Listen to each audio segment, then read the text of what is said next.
يا أيها الذين آمنوا صلوا عليه وسلموا تسليما اللهم صل وسلم على سيد الأنبياء والمرسلين وعلى آله الطيبين وأصحابه الطاهرين أجمعين الصلاة والسلام عليك يا سيدي يا رسول الله وعلى آلك وصحابك يا سيدي يا حبيب الله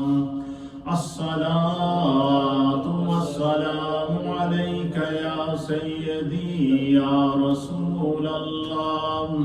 وعلى آلك وصحابك يا سيدي يا رحمة للعالمين. حمد و صلاۃ کے بعد اللہ رب العالمین کا لاکھ لاکھ شکر. مولا کریم کا بڑا ہی احسان ہے کہ جس رب کریم نے ہم گناہگاروں کو شکل انسانی میں پیدا فرمایا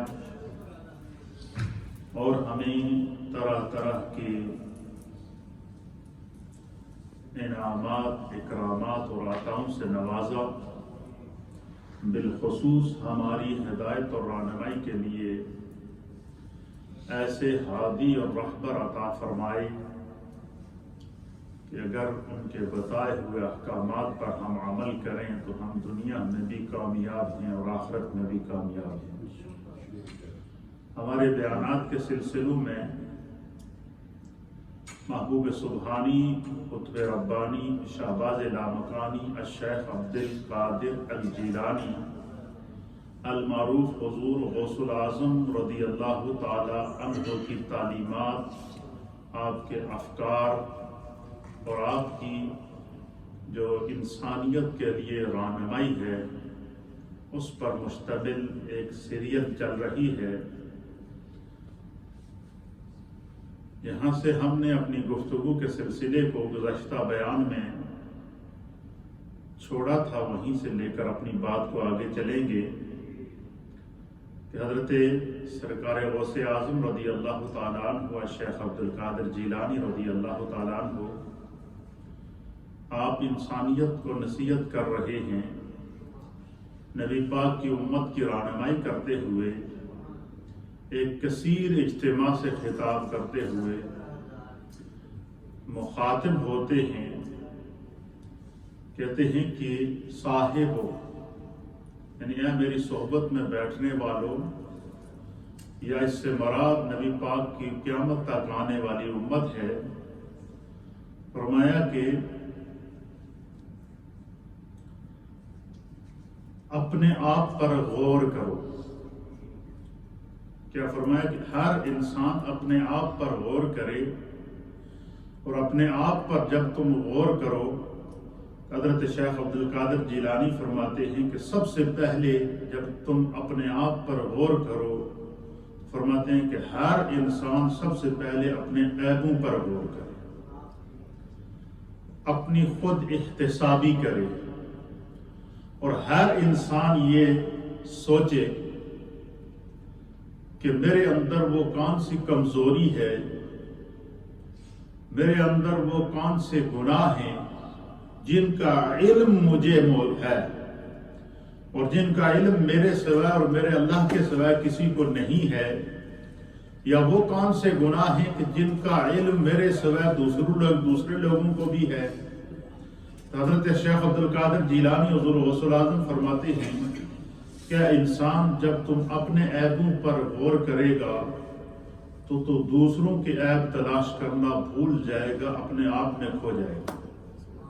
اس میں بہت بڑی نصیحت ہے. پھر اس کے اوپر آگے وہ قرآنی آیات کا حوالہ دیتے ہیں، پھر احادیث مصطفیٰ کو لے کر آتے ہیں، اور پھر اس کا نتیجہ نکالتے ہیں، اور آخر میں اس کا نتیجہ یہ نکالتے ہیں کہ جو انسان اپنے آپ کو پہچان لیتا ہے وہ اپنے رب کو پہچان لیتا ہے. من عرف نفسہ فقد عرف ربہ. جس نے اپنے نفس کو پہچان لیا، سمجھ لو اس نے اپنے رب کو پہچان لیا۔ قرآن حکیم فرقان مجید میں اللہ رب العالمین نے سورۃ الحجرات کی آیت نمبر 11 اور آیت نمبر 12 کے اندر ارشاد فرمایا، یا ایھا الذین آمنوا اجتنبوا، کہ اے ایمان والو تم بہت سے گمان قائم کرنے سے بچو۔ جس طرح کہ اس کا معنی یہ ہے کہ اے اللہ فرماتا ہے کہ اے ایمان والو، ہمیشہ انسان لوگوں کی، ہم میں سے ہر ایک کی عادت ہوتی ہے کہ ہم دوسرے لوگوں کے عیب تلاش کرتے پھر رہے ہوتے ہیں، دوسروں کی برائیاں تلاش کر رہے ہوتے ہیں، دوسروں کی کمزوریاں تلاش کر رہے ہوتے ہیں،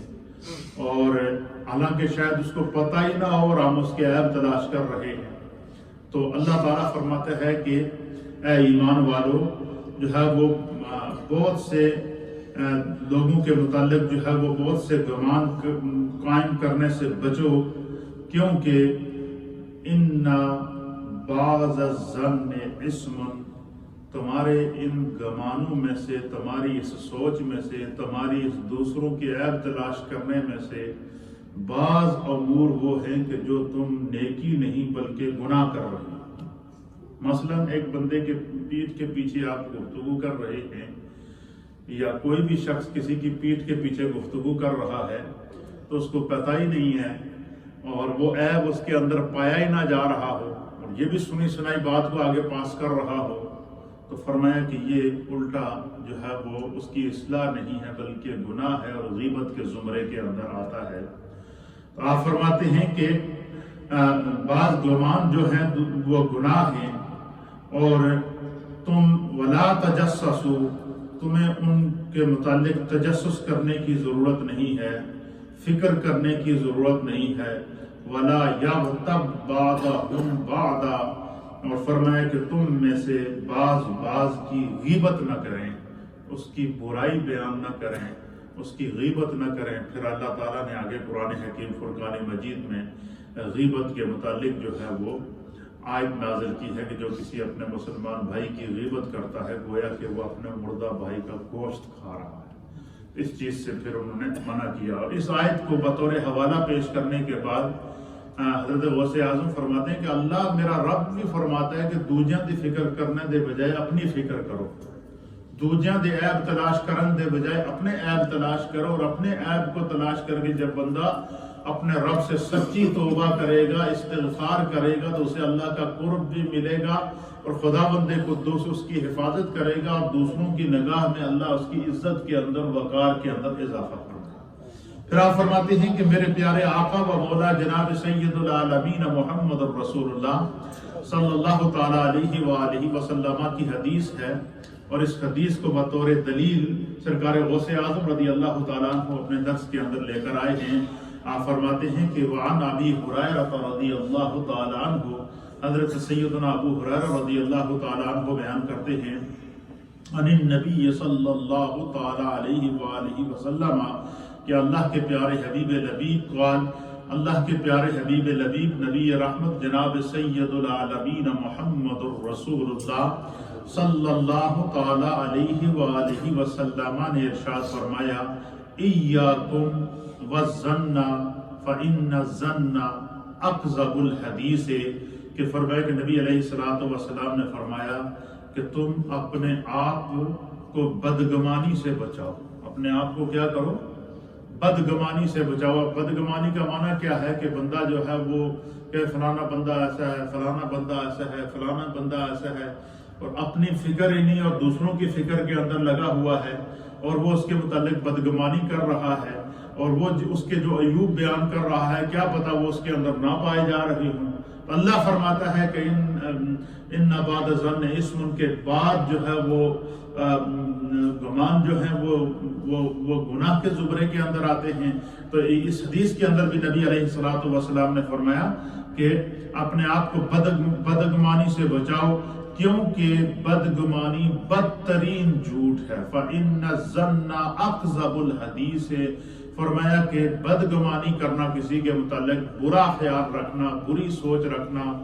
اور اپنے عیوب کو چھوڑ کر دوسرے کے عیوب کے پیچھے پڑے رہنا، آپ فرماتے ہیں کہ یہ بدترین جھوٹ ہے۔ بدگمانی کرنا بدترین جھوٹ ہے۔ اور ایک حدیث کے مطابق نبی علیہ الصلوۃ والسلام نے فرمایا کہ جو ہے سنی سنائی بات پر اس وقت تک عمل نہ کرو اور اس وقت تک کوئی ایکشن نہ کرو کہ جب تک کہ تمہیں کسی بات کا شرح صدر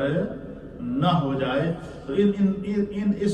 اس حدیث کو اور اس آیت کو بطور دلیل بنا کے سرکار غوث اعظم رضی اللہ تعالیٰ عنہ کیا نصیحت کرتے ہیں؟ آپ فرماتے ہیں انسان اپنے آپ کو پہچان لے۔ کیا کر؟ اپنے آپ کو پہچان لے، اپنے گناہاں تے غور کر، اپنے عیباں تے غور کر، تو ساری دنیا دے عیب بھول جائے گا، دنیا دے عیوب تلاش کرنا بھول جائے گا، دنیا کی کمزوریاں تلاش کرنا بھول جائے گا، کیونکہ جب انسان اپنے عیوب پر غور کرتا ہے اور اگر اس کے اندر خشیت الہی اور خوف خدا پیدا ہو جائے تو وہ اپنے گناہوں کی معافی اور استغفار کے اندر اپنے رب کی طرف سے اس کو اپنی زندگی میں جب وہ اپنے گناہوں سے معافی کے اوپر ہی اتنا جو ہے وقت گزر جائے گا کہ اس کو دوسرے کا ہوش نہ رہے گا۔ پھر آپ فرماتے ہیں کہ وَلَا تَنَافَسُوا وَلَا تَنَاجَشُوا، اللہ کے حبیب علیہ الصلوۃ والسلام نے فرمایا کہ ایک دوسرے کے عیوب کے بارے میں، دوسرے کے عیبوں کے بارے میں تجسس نہ کرو اور نہ ایک دوسرے کی باتیں سنو اور دنیا کے معاملات میں ایک دوسرے سے آگے نہ پڑھو۔ فرماتے ہیں کہ دنیا کے معاملات میں ایک دوسرے سے یہ کمپٹیشن نہ کرو کہ بھائی یہ اس کے پاس اتنی دولت یا اتنا کاروبار یا اتنا منصب یا اتنا عہدہ کیوں آ گیا، میرے پاس کیوں نہیں آیا، بلکہ حضرت غوث اعظم رضی اللہ تعالیٰ عنہ فرماتے ہیں کہ یہ تو دنیا کی بات ہے۔ فرمایا کہ اللہ کے حبیب علیہ الصلوۃ والسلام کی بارگاہ میں بیٹھنے والے جو صحابہ اکرام رضوان اللہ تعالیٰ علیہم اجمعین ہوتے تھے، ان کے اندر جو ہے وہ کس چیز کا کمپٹیشن ہوتا تھا؟ ان کے اندر نیکیوں کا کمپٹیشن ہوتا تھا۔ غوث اعظم کیا فرماتے ہیں کہ ان کے اندر کیا ہوتا تھا؟ نیکیوں کا کمپٹیشن ہوتا تھا، اور ان کی یہ خواہش ہوتی تھی کہ میں نیکی کے باب میں فلاں سے آگے بڑھ جاؤں، میں نیکی کے باب میں فلاں سے آگے بڑھ جاؤں، میں نیکی کے اس باب میں آگے بڑھ جاؤں، میں نیکی کے اس باب میں آگے بڑھ جاؤں۔ ان کے اندر نیکیوں کے بارے میں کمپٹیشن ہوتا تھا، اور فرمایا کہ دنیاوی معاملات میں ایک دوسرے سے کمپٹیشن کرنے کے بجائے آخرت اور نیکی کے معاملے میں جب ایک دوسرے سے کمپٹیشن کرو گے تو پھر اللہ تعالیٰ نے ایسے لوگوں کی صفات اور کمالات کو بیان کرتے ہوئے فرمایا کہ نبی علیہ الصلوۃ والسلام کی صحبت میں بیٹھنے والے جو صحابہ اکرام تھے، ان کو آخرت کی اتنی فکر ہوتی تھی، نیکی کی اتنی فکر ہوتی تھی، نیک کام کا اتنا تجسس ہوتا تھا کہ اللہ فرماتا ہے کہ فَاسْتَبِقُوا الْخَيْرَاتِ، ان میں سے ہر ایک کی یہ خواہش ہوتی تھی کہ میں نیکی کے باب میں پہلی صف میں نظر آؤں،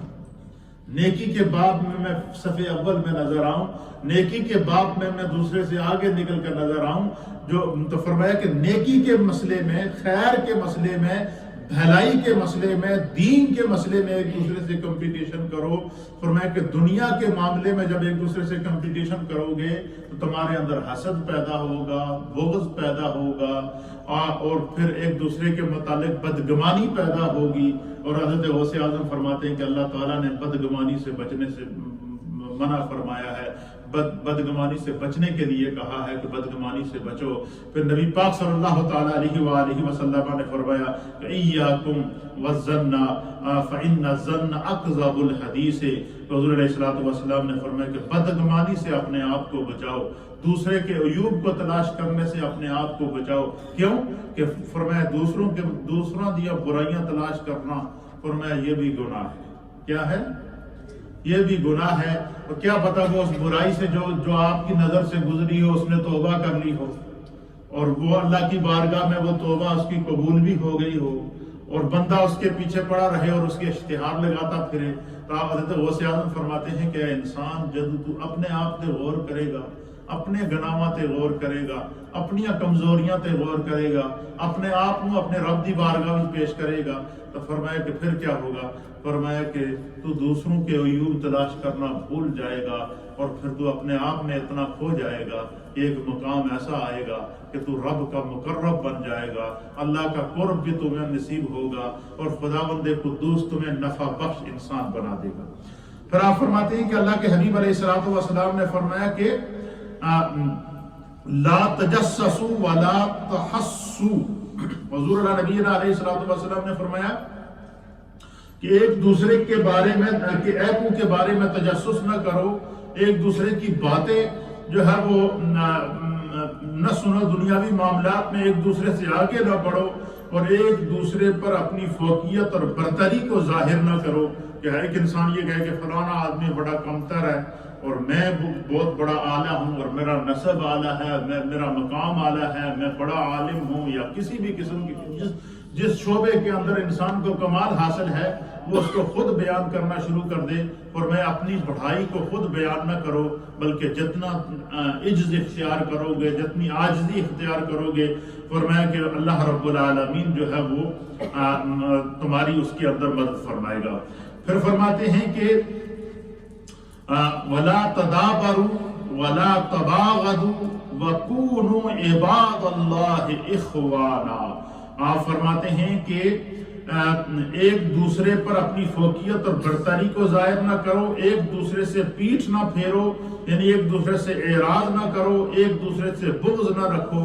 پھر اللہ کے حبیب نے فرمایا کہ اے اللہ کے بندو سنو کہ وَكُونُوا عِبَادَ اللَّهِ إِخْوَانًا، اللہ تعالیٰ نے کائنات کے اندر تمام مسلمانوں کو، چاہے وہ مشرق کے رہنے والے ہوں یا مغرب کے رہنے والے ہوں، ان میں بھائی چارے کا رشتہ قائم کیا۔ یہ حدیث بیان کرنے کے بعد اور اس آیت کو بیان کرنے کے بعد سرکار غوث اعظم رضی اللہ تعالیٰ عنہ کیا فرماتے ہیں؟ آپ فرماتے ہیں کہ انسان جب ہم جو ہے وہ اپنے عیوب پر غور کریں گے تو ہمیں اس چیز سے بچنے کا طریقہ کیا ہے؟ یہ حدیث ہے، حضور نے فرمایا کہ ان چیزوں سے بچو۔ تو سرکار غوث اعظم چونکہ اللہ کے ولی اور پھر خدا نے ان کو کائنات کی معرفت عطا فرمائی تھی، تو آپ نے پھر اس سے بچنے کا نسخہ بھی بتایا ہے کہ اس سے بچنے کا طریقہ کیا ہے کہ ہم غیبت سے بچ جائیں۔ پھر آپ فرماتے ہیں اس سے بچنے کا طریقہ کیا ہے کہ انسان حسد سے بچ جائے۔ آپ کہتے ہیں کہ اس سے بچنے کا طریقہ کیا ہے کہ انسان دوسروں کے عیوب نکالنے سے اپنے آپ کو بچا لے۔ تو حضرت غوث اعظم رضی اللہ تعالیٰ عنہ نے اس کا سب تو آسان حل یہ ہے کہ انسان اپنے عیبات غور کرے۔ کیا فرمایا؟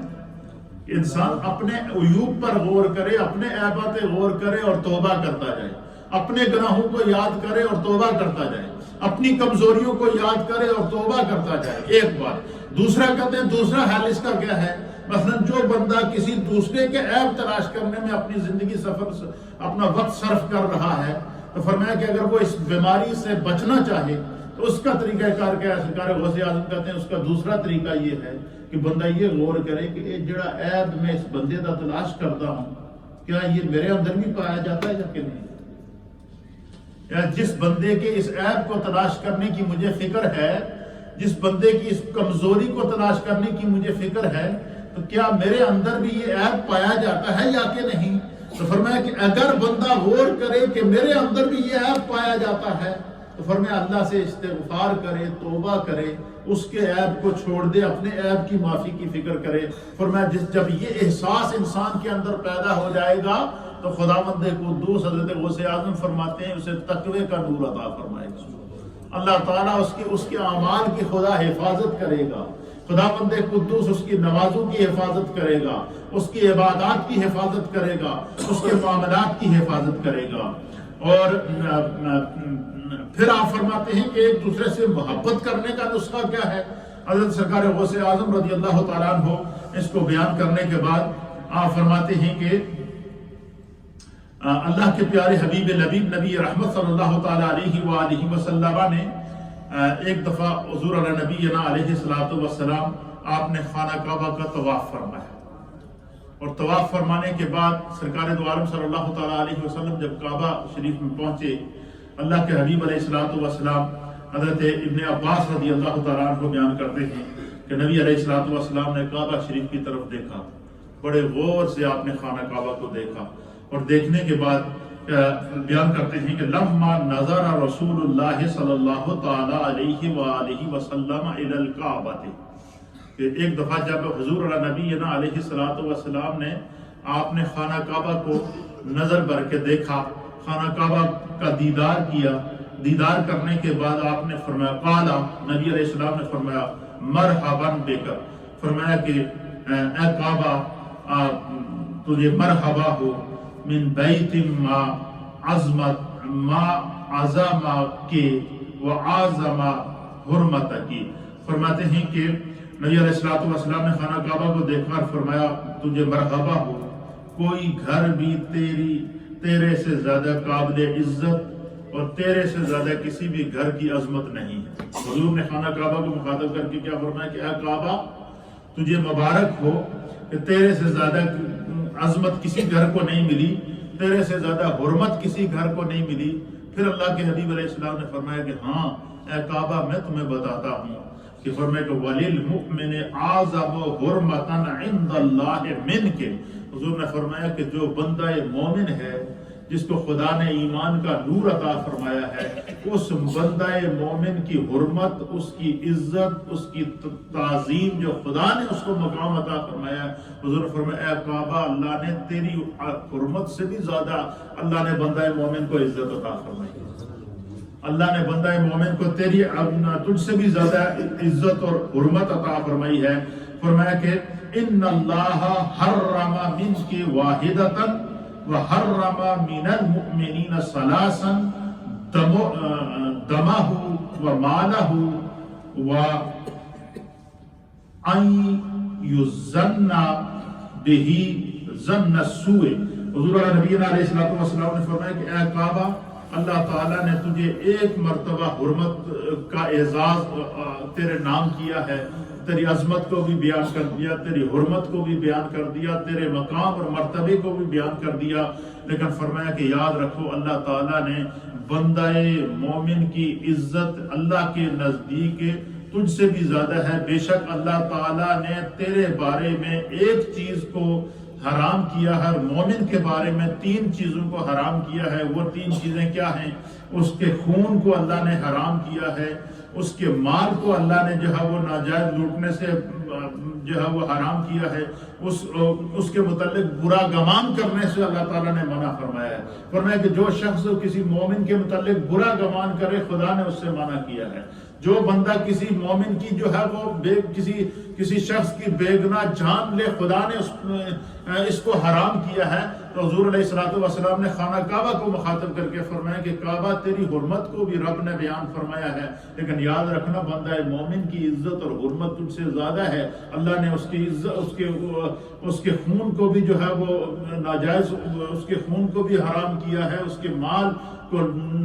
قبضہ کرنے اور اس کے مال کو لوٹنے سے بھی حرام کیا ہے، اور فرمایا اس کے متعلق غلط گمان کرنے سے بھی خدا نے منع کیا ہے۔ تو یہ حدیث بیان کرنے کے بعد سرکار غوث اعظم فرماتے ہیں کہ اے انسان ذرا اپنا مقام تو پہچان کہ تیرا رب تمہیں کیا عظمتیں عطا فرما رہا ہے، تیرا رب تمہیں کیا مقام اور مرتبہ عطا فرما رہا ہے۔ تو فرمایا کہ اس لیے بندہ مومن کو کیا چاہیے؟ فرمایا کہ جب بندہ مومن جو ہے وہ اللہ رب العالمین کی بارگاہ میں حاضر ہو اور رب کریم کی طرف متوجہ ہو تو فرمایا اپنے عیبوں پہ نظر رکھے، دوسروں کے عیوب کو بھول جائے، اپنے گناہوں پہ نظر رکھے، دوسروں کے گناہوں کی طرف توجہ نہ دے۔ فرمایا جس نے اپنے آپ کو پہچان لیا اس نے اپنے رب کو بھی پہچان لیا، اپنے رب کا قرب بھی حاصل کر لیا۔ پھر فرماتے ہیں سرکار غوث اعظم رضی اللہ تعالیٰ عنہ کہ اللہ کے حبیب علیہ السلام کی ایک اور حدیث ہے کہ بندہ مومن کو جو ہے وہ بندہ مومن کی شان کیا ہونی چاہیے کہ بجائے دوسروں کے عیوب کو تلاش کرنے کے،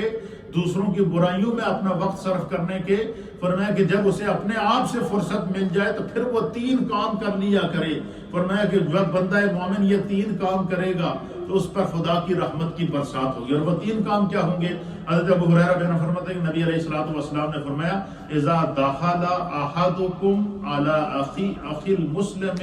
فأطعمه طعاما فليأكل من طعامه ويسأله عنه وإن سقى شرابا من شرابه فليشرب من شرابه ولا يسأل له عنه۔ فرماتے ہیں کہ اللہ کے حبیب علیہ السلام نے فرمایا کہ پہلے حدیث میں فرمایا کہ مومن کا کیا ہے؟ بھائی ہے، اس کا مومن سے کیا رشتہ ہونا چاہیے؟ بھائی کا. فرماتے ہیں جب بھائی کا رشتہ قائم ہے، حضرت غوث اعظم فرماتے ہیں کہ پھر کیوں ہم ایک دوسرے کے عیوب کی تلاش کر رہے ہیں؟ کیوں اپنا وقت ضائع کر رہے ہیں دوسروں کی کمزوریاں تلاش کرنے میں، دوسروں کے گناہوں کی فکر کرنے کی؟ ہمیں اپنے آپ کی فکر کرنی چاہیے. فرمایا کہ جب تم میں سے کوئی مسلمان بھائی کسی مسلمان بھائی کے ہاں بطور مہمان چلا جائے، کوئی کسی کے ہاں چلا جائے، تو فرمایا سب سے پہلے یہ بات یاد رکھنا، فرمایا جو مہمان ہوتا ہے وہ خدا کی طرف سے رحمت کا پیغام لے کر. اللہ تعالیٰ کو تمہارا رزق پسند ہے، اللہ تعالیٰ کو تمہاری صحبت پسند ہے، اللہ تعالیٰ کو تمہارے گھر کے کسی نہ کسی فرد کی کوئی ادا پسند ہے، اس لیے خدا نے اپنا مہمان تمہارے پاس بھیجا. اس لیے حضور نبی علیہ السلام نے فرمایا کہ جب تمہارے پاس کوئی مہمان آ جائے تو تمہیں یا تم کسی کے پاس مہمان چلے جاؤ، تو فرمایا کہ جب وہ کوئی تمہیں اسے چاہیے کہ وہ اسے کھانا کھلائے، اگر کھانے کا ٹائم ہے تو کھانا کھلائے، پانی کا ٹائم ہے تو پانی پلائے، اور کسی نہ کسی طریقے سے اس کے ساتھ اظہار محبت کرے. تو سرکار دو عالم صلی اللہ علیہ وسلم فرمایا کہ جو اس کو کوئی کھانا کھلائے تو اس کو چاہیے کہ وہ اس کھانے کو کھا لے. مثلا ہمارے یہاں یہ عادت ہوتی ہے کہ ہم اگر کسی کے ہاں چلے جائیں تو اگر کوئی محبت سے ٹیبل کے اوپر یا دسترخوان پر کھانا رکھ دے تو دسترخوان پر موجود کھانے کو ہم چھوڑ دیتے جی کہ ہم نے کھایا ہوا ہے، کھا لیا ہے. حضور نے فرمایا کہ جب کوئی محبت سے تمہیں کوئی کسی مہمان کی تکریم کے طور پر اگر آپ نے کھانا کھایا ہوا بھی ہے تو آپ اگر کسی کے ہاں مہمان چل جائیں تو اس کی دل جوئی کے لیے بے شک ایک لقمہ لے، لیکن لے ضرور. کیا فرمایا؟ اس سے محبت میں اضافہ ہوتا ہے. فرمایا جب تمہیں کوئی کھانا کھلائے تو تمہیں چاہیے کہ اس میں سے کچھ نہ کچھ کھا لو. اور فرمایا کہ جب تمہیں جو ہے وہ کوئی پانی پلانے کے لیے یا کوئی مشروب تمہیں پیش کرے تو تم اس میں سے پیش کر لیا کرو. پھر حضور نے فرمایا کہ تمہیں یہ کوردنے کی ضرورت نہیں کہ یہ جو کھانا اس نے مجھے کھلایا ہے اپنے گھر میں پتہ نہیں یہ حلال ہوگا یا کہ نہیں ہوگا، پتہ نہیں یہ کہاں سے لے کر آیا. فرمایا اس میں تجھے تجسس کرنے کی ضرورت نہیں ہے، تم اس کے متعلق اتنا گمان کر لو کہ یہ میرا مسلمان بھائی ہے،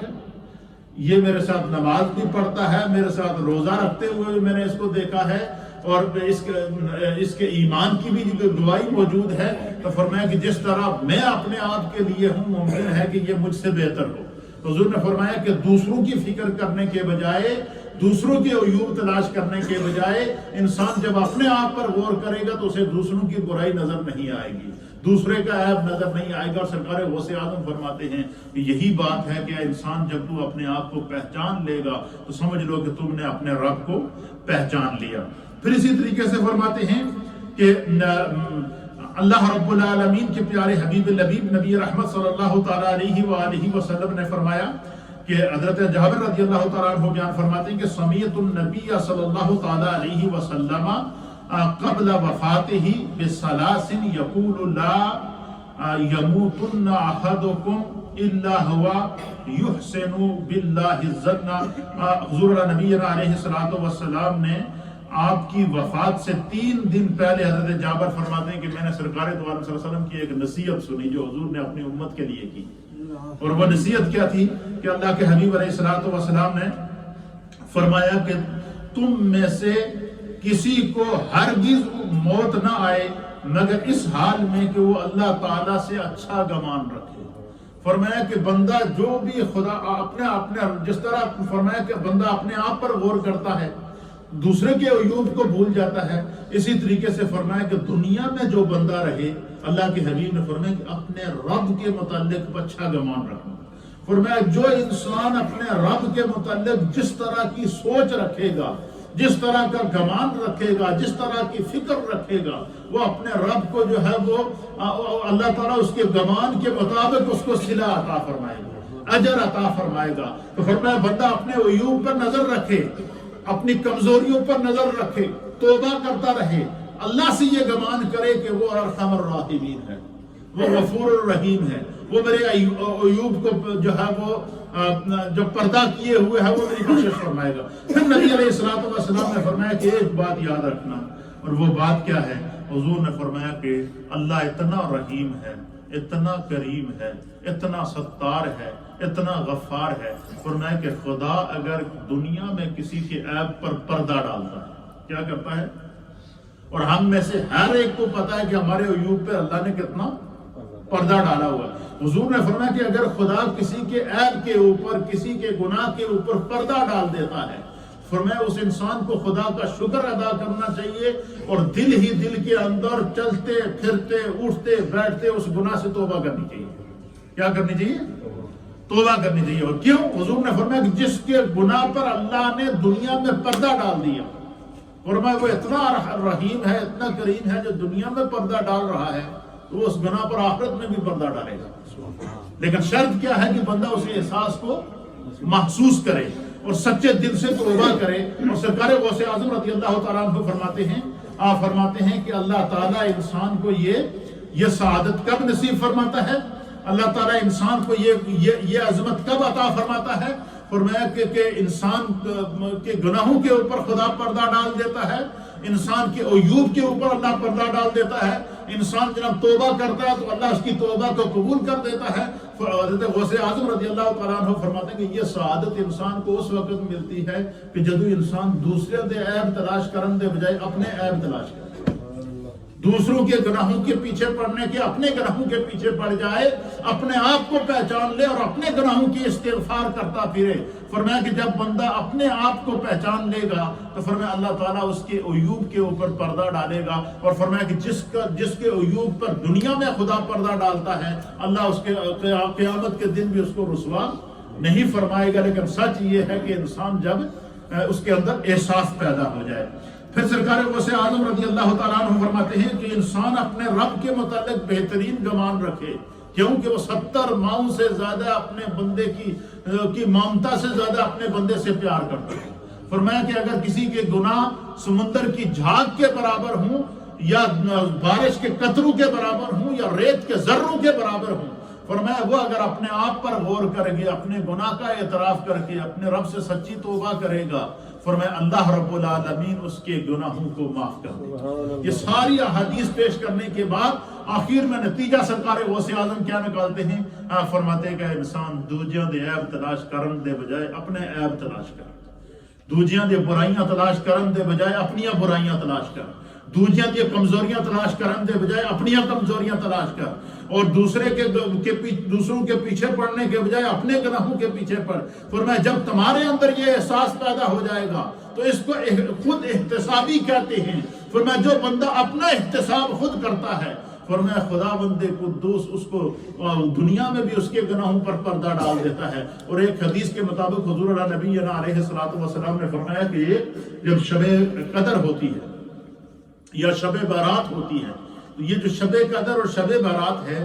یہ فرشتوں کی عیدیں ہیں۔ کیا ہے؟ جس طرح ہماری عید الفطر ہے اور عید الاضحیٰ ہے، اہل ایمان کی نبی پاک کی امت کو اللہ نے 2 عیدیں عطا فرمائی ہیں۔ ایک عید کا نام عید الفطر ہے اور دوسری عید کا نام کیا ہے؟ عید الاضحیٰ ہے۔ اسی طرح فرشتوں کی بھی 2 عیدیں ہیں، ایک عید جو ہے وہ شب بارات کو ہوتی ہے اور ایک عید شب قدر کو ہوتی ہے۔ تو فرمایا کہ شب قدر کو فرشتوں کو اور شب بارات کو فرشتوں کو